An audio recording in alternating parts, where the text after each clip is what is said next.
Today's narrative is about Krishna being a king in Dwarka.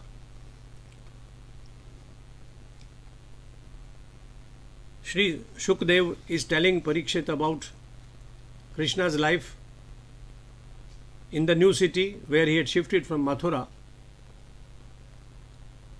He says Dwarka was a modern city of its times.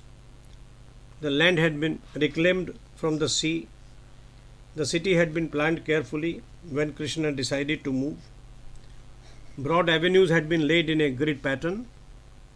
Shady trees like Arjuna, Peepal, Jamun, Bargad, Imli, Neem, Sal, Palash, Marushri had been planted, one variety lining either side of the road. It appears that we are listening about Chandigarh. In the gardens, the bushes had been trimmed to the shapes of animals like cow, elephant, lion and deer. Peacocks screamed day and night, and so did the papiha, the koel. Everywhere, flowers of different hues bloomed in well-tended, picturesquely shaped flower beds. One could easily recognize mogra, ketaki, champaka, juhi, malati, mandar, kutaj and kaner plants laden with flowers. There was an abundance of color as well as fragrance to delight the senses. The Brahmaras had a field day droning over flowers. The streets of Dwarka were lined and crowded with strong elephants dripping mast, warriors in shining armor, horses and golden chariots. The women of Dwarka, this is remarkable. It is as if you are moving in Gujarat today. Combined the best of Mathura and Gujarat. They were good looking and smartly turned out. They wore colourful dresses with a lot of mirror work. It's even today so. Heavy ivory bangles covered their arms.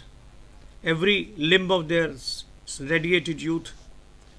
When they played with a ball in their courtyards, at times the limb was revealed like lightning when they jumped. Sri Krishna lived with his queens in the palaces of Dwarka. In every palace there were lotus ponds full of pink, light pink, maroon, yellow, white and blue lotus flowers of different petal formations. The air was fragrant with lotus pollen. There were birds.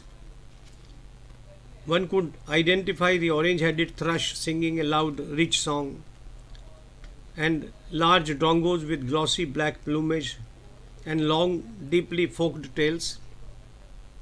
Krishna's favorite were the parakits with a rich grass-green plumage, a hooked, heavy red beak, deep red shoulder patch, rose-pink collar with a black striped band around it.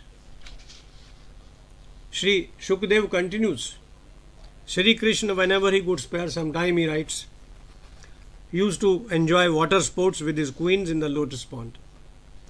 Whenever a woman took him passionately in her arms, the saffron paste applied on her breasts smeared his chest. The women used pichkaris to spray him with coloured water. Enjoying the fun and repartee, he laughed and reciprocated. At such moments, it looked as if Kuber, the king of Yakshas, was having fun with his wives. In the water pools, continues Shukdev, the thin garments of the women got wet and clung to their lissom bodies. Their breasts, thighs and other limbs peeped through. It was a sight for Kamadeva to strike. No, this is Shringar Ras at its remarkable best. The hairdos came undone, the flower garlands entwined in them shook free, and the flowers floated on the water. When one of them ran to playfully snatch the pichkari from Krishna's hands, she abandoned all pretense and clung to him. Krishna, his garlands smeared with the saffron sandal paste of his playmates, looked enchanting. He was so lost in the Leela that his curly tresses flew freely in the breeze. Repeatedly he drenched his women with curdled water, and they returned his favour in equal measure. He looked like the king of elephants, playing in the water with his wives. Everything about him, his gait, his smile, his taunts and his repartee, his coquettish glances and his embraces, attracted the queens like a magnet. In his presence, they forgot themselves.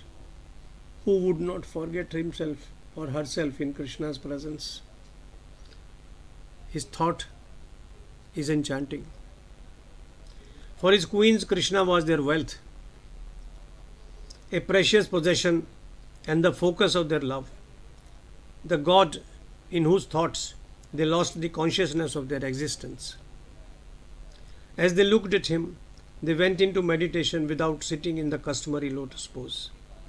They lost touch with their existence to such an extent that they either fell silent or talked incoherently. Sometimes even in Krishna's presence, they complained about his absence and of the pangs of separation that were destroying them. Krishna's women in Dwarka had heard of the gopis left behind in Mathura, condemned to live forever without his presence. They would talk to the birds and the stones, and the breeze and the clouds, and to whatever they chanced to come across of their love, of their sufferings in his absence. Such was the life Krishna lived. He was also working as a king. That aspect I shall take up in another video. This one is more of Shringar Ras and beautifully done. The images, the words, the activities, they are enchanting. One wants to listen to this again and again. There is nothing about Krishna which does not bind you. He was a god, an avatar of Vishnu. He was a lover.